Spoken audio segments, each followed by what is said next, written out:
Let's now turn our attention from expenditures to revenues. So this shows you the relative size of revenue categories for fiscal 2023. What do you see?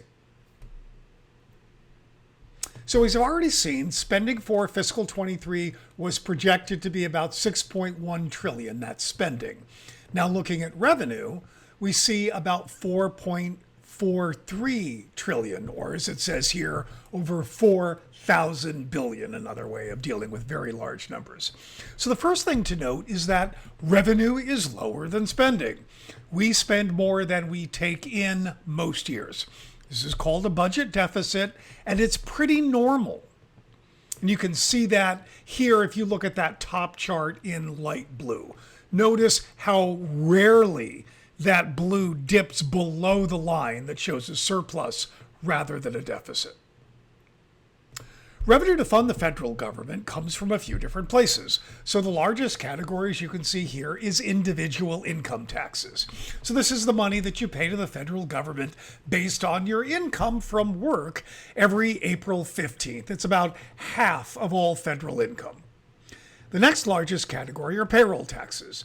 So if you look at your paycheck and you see a category called FICA, F-I-C-A, which stands for the Federal Insurance Contributions Act, that's what this is. It's taxes paid in order to support largely Social Security and Medicare. And the final large category is corporate income taxes. And these are essentially the same as individual income taxes, but paid by corporations on their income rather than individuals on their income. You can see the same again here with a little more detail.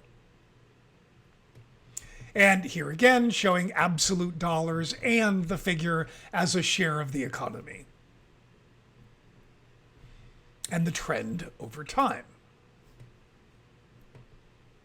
And now we're looking even in a longer period.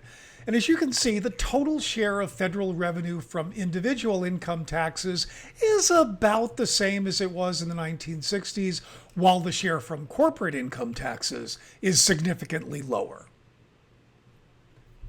And here's that total again, broken down by category, showing total revenues in relation to the size of the economy.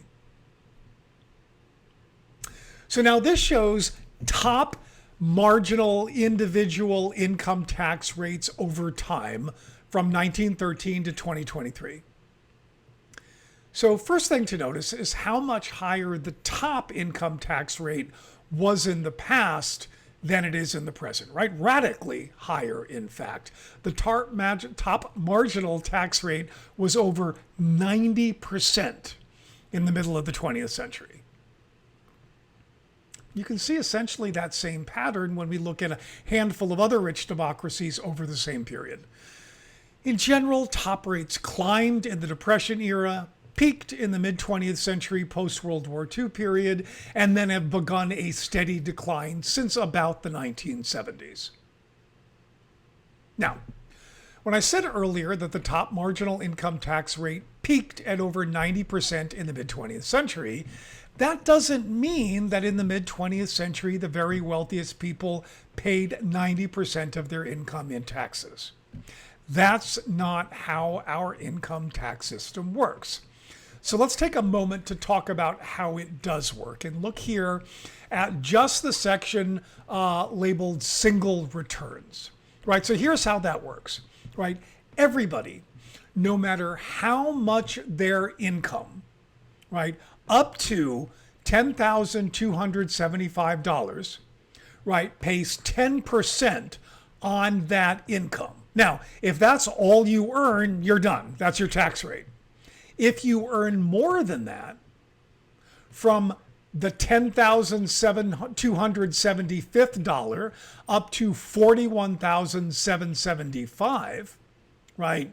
You pay, again, 10% on that lower amount, and then 12% on that amount between $10,275 and $41,775. Now, again, right, if that's all you earn, you're done. If you earn more,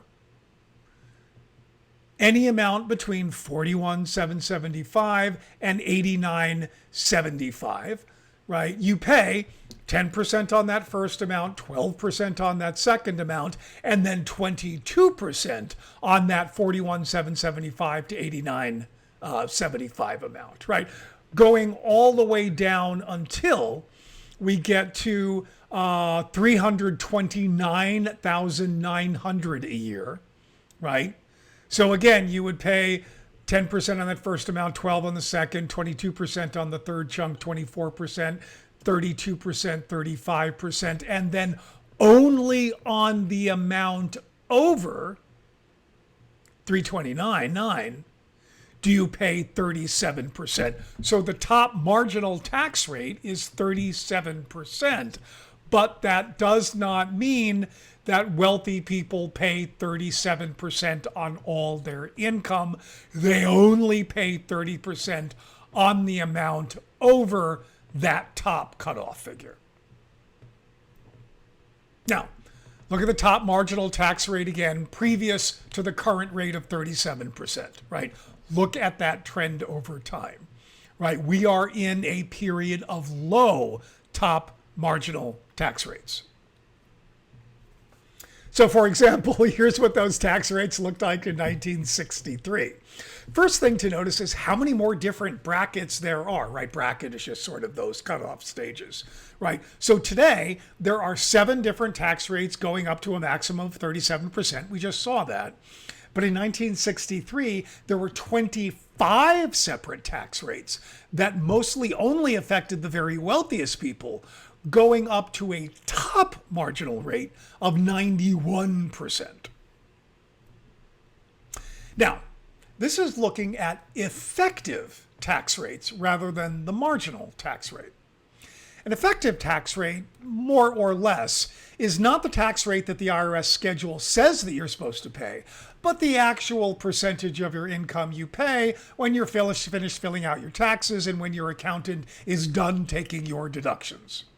So as you can see here in the United States, we have a modestly progressive federal income tax structure that gets flatter as we approach the top 20%. Note also the composition of those taxes, especially the payroll tax, an issue that we're going to return to when we talk about the financing of Social Security's old age pensions. This is a table showing the same data.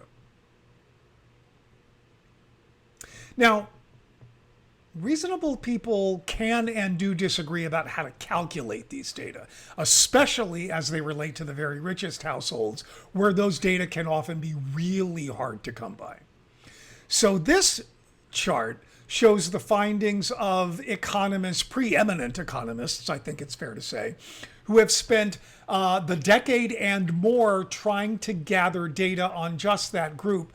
And this is what they find, homing in on the richest of the rich. And in fact, looking at a range of other research, we can be pretty sure that one of the reasons that income inequality has been rising over the last 30, 40 years is in significant part because top marginal tax rates have been declining over that same period as we've seen. So, the most recent major change to tax policy was the 2017 so-called Tax Cuts and Jobs Act. So here are its effects on individual federal income taxes, broken down by group. And here more specifically, you can see which income groups most benefited from that change in tax policy. This now shows the Tax Cuts and Jobs Act effects on corporate taxes. So that law is set to expire in 2025. This is fairly common. It's done to minimize the cost projections for the life of the law during ratification debates, which affects the cost projections the Congressional Budget Office makes, which makes it easier to pass and changes the rules under which you debate certain laws. We can talk about this if you would like.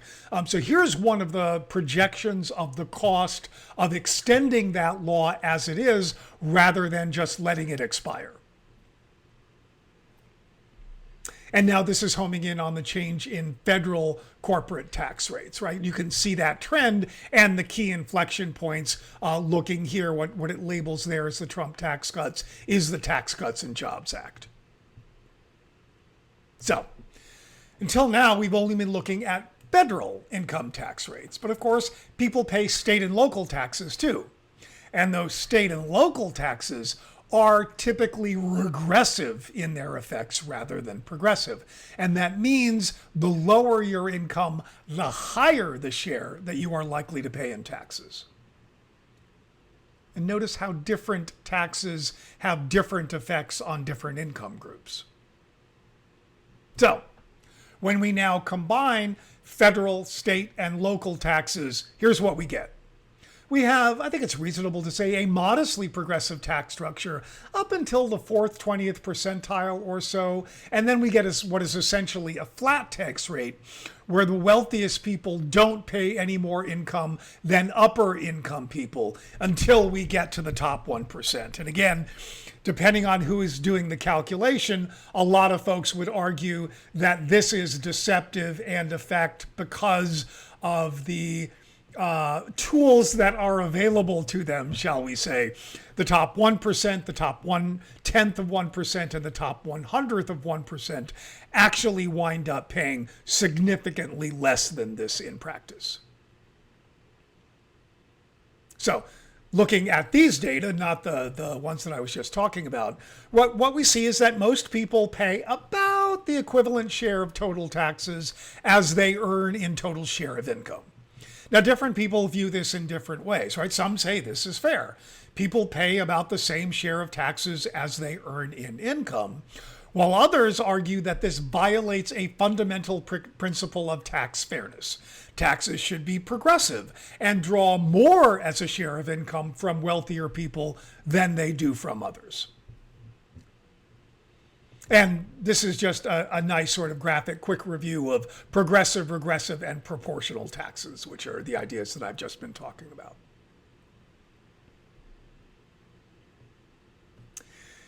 And this is, I think, not controversial, right? The United States tax system is significantly less progressive than it is in other rich democracies.